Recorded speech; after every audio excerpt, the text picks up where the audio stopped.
If you're thinking about buying an air fryer, don't buy one just because it has thousands of 5-star reviews or because the box says extra large. Air fryers can look surprisingly similar while behaving very differently in your kitchen. The wrong size can leave you cooking in batches, the wrong basket shape can make it difficult to fit certain foods, and paying extra for features you never use is one of the easiest ways to waste money. So before you spend anything, let's go through what actually matters when choosing an air fryer. And if you like practical buying advice that helps you spend your money wisely, consider subscribing to Home and Kitchen Finds. Let's start with the thing most people look at first: capacity. You'll see air fryers advertised as 4, 6, 8, 10, or even larger capacities. It sounds straightforward, but the number of quarts doesn't tell you everything about how much food you can comfortably cook. The shape of the basket matters just as much. A wide, shallow basket can give food more room to spread out, while a taller, narrower basket may technically have the same capacity but offer less usable surface area. And that matters because air frying works best when hot air can circulate around the food. Imagine putting a large pile of fries into a small basket. Yes, they'll technically fit. That doesn't mean they'll cook evenly.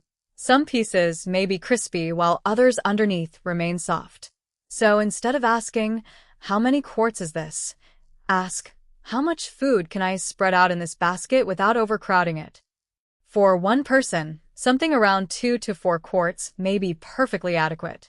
Two people may be happier with a 4 to 6 quart model, while families often benefit from 6 quarts or more. And if you're regularly cooking two completely different foods at the same time, capacity isn't the only consideration.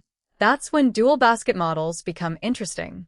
A traditional single basket air fryer is straightforward. Everything goes into one cooking chamber and you have one temperature and one cooking time to work with. That's perfectly fine if you're usually cooking one food at a time. The situation changes when you're preparing a complete meal. Suppose you're making chicken wings that need 20 minutes at 400 degrees, while your vegetables need 12 minutes at 375. With a single basket, you're either compromising on the settings, cooking one food separately, or figuring out a way to coordinate the timing. A dual basket air fryer gives you two independent cooking zones. Models such as the Ninja DoubleStack XL and Instant Vortex Plus Dual 8 Cutie are designed around this idea. You can cook different foods at different temperatures and times, while features such as Smart Finish or Sync Finish help coordinate when everything is ready. That convenience is fantastic for families. There is a catch, though. Dual basket air fryers are generally larger, more expensive, and have more components to clean. So don't automatically assume two baskets are better. If you mostly cook one food at a time, you're paying for flexibility you may rarely use. There's another detail that's easy to overlook when shopping online, and that's the actual shape of the cooking basket. A wide basket can be extremely useful for foods that you want to arrange in a single layer. Think chicken thighs, burgers, fish fillets, or vegetables. A narrower or deeper basket may hold plenty of food by volume, but make it harder to spread certain foods out. This is one reason a 6-quart air fryer isn't necessarily going to cook the same way as another 6-quart air fryer. If possible, look at product photos showing the basket itself, not just the air fryer from the outside. Think about what you actually cook. If you make lots of frozen fries or vegetables, surface area matters. If you're cooking taller foods or larger pieces, depth can become more useful. The best basket isn't necessarily the biggest one. It's the one that fits your cooking habits. Now, let's talk about wattage because this is another number manufacturers love to put front and center. You'll often see air fryers advertising impressive wattage numbers, and it's tempting to assume that more power automatically means better cooking. It doesn't. Wattage can influence how quickly an appliance heats and recovers temperature, but it isn't the only factor determining performance. Airflow, heating element design, basket shape, food quantity, and temperature control all play a role. A powerful air fryer can still produce disappointing results if you overcrowd the basket. So when you're comparing two models, don't simply choose the one with the biggest wattage number. Look at the overall design and how the different features work together. Temperature range is another thing worth checking, especially if you want to use your air fryer for more than frozen fries and chicken. Depending on the model, you may be able to air fry, roast, bake, reheat, broil, dehydrate, and perform other cooking functions. That makes temperature range important. If you want to experiment with dehydration or lower temperature cooking, make sure the model actually supports the temperatures you need. On the other hand, don't pay extra for a huge temperature range if you're mostly making chicken, fries, vegetables, and frozen foods. More isn't automatically better if you never use it. The same idea applies to presets. Chicken, fries, vegetables, fish, bacon, steak. Air fryers love advertising long lists of presets. They're convenient, especially when you're new to air frying, but don't let a long menu convince you that one machine cooks better than another. A preset is essentially a shortcut for temperature and time, and you can usually adjust those settings yourself. What matters more is whether the air fryer gives you good temperature control and makes those adjustments easy. I'd rather have a machine with a simple, responsive control panel that cooks consistently than one with 20 presets I'll never touch. Then there are the features that aren't essential, but can make an air fryer much more pleasant to use. A viewing window is a good example. If you can see your food cooking without opening the basket, you can check the browning without letting heat escape. It's not a feature I'd pay a huge premium for by itself, but if two models are otherwise similar, I'd consider it a worthwhile convenience. Smart features are a little different. Some air fryers can connect to an app, send notifications, provide recipes, or allow remote control. That sounds impressive, but ask yourself whether you'll actually use it. If you're standing in the kitchen preparing dinner, reaching over to the air fryer and pressing a button may be easier than opening an app on your phone. Smart connectivity isn't useless. It's just not automatically worth paying extra for. Now here's a feature that rarely gets the same attention as cooking technology: how annoying the air fryer is to clean. Because here's the reality.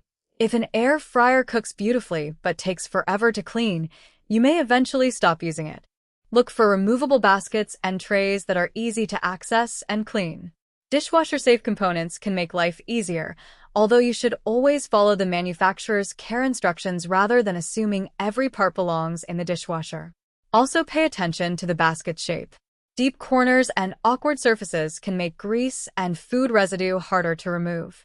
And if you're choosing between two models that perform similarly, I'd absolutely give the easier-to-clean one extra consideration. The best air fryer in the world isn't very useful if you dread washing it after every meal. You should also pay attention to the basket coating. Most basket-style air fryers use some type of non-stick coating, although the exact materials and construction vary. The important thing is to understand how you're supposed to care for it.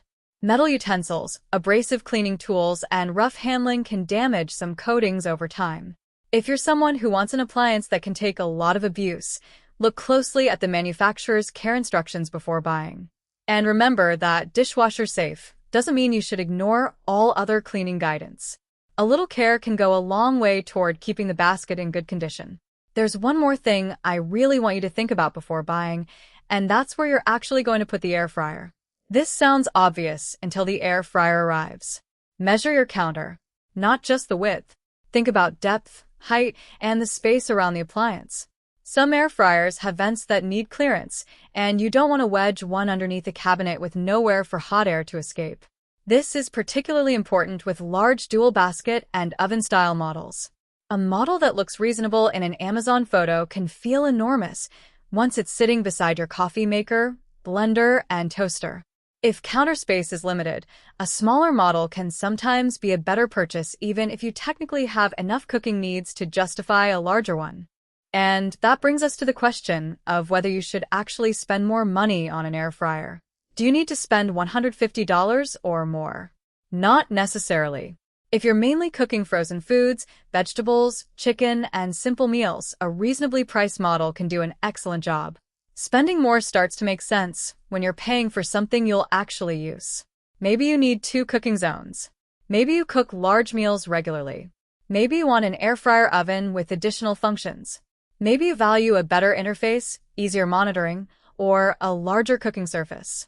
That's a much better reason to spend more than simply buying the most expensive model because it has the longest feature list. There's also an opposite mistake people make: buying far more air fryer than they need.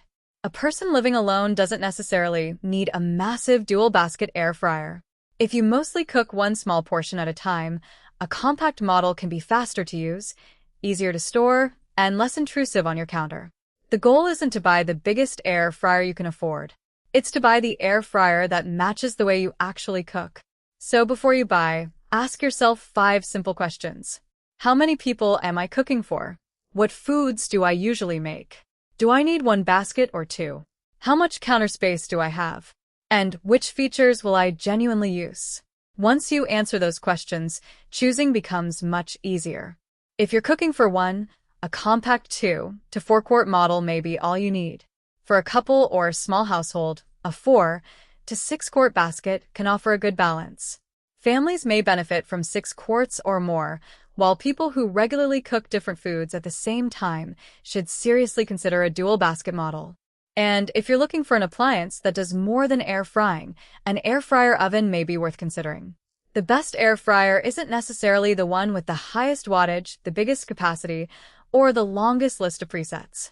It's the one that gives you enough cooking space, fits your kitchen, is easy to clean, and has the features that actually match your routine.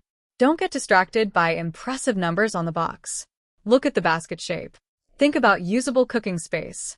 Consider whether you really need 2 cooking zones. Check how easy the basket is to clean. And most importantly, think about what you actually cook. Because the best air fryer isn't the one that looks most impressive online. It's the one you're going to use again and again. If this guide helped you understand what to look for, give the video a like and subscribe to Home and Kitchen Finds for more practical buying guides and honest product comparisons. And if you're currently shopping for an air fryer, you'll find links to some of the models mentioned in this video in the description below. If you purchase through one of those links, we may earn a small commission at no additional cost to you, which helps support the channel.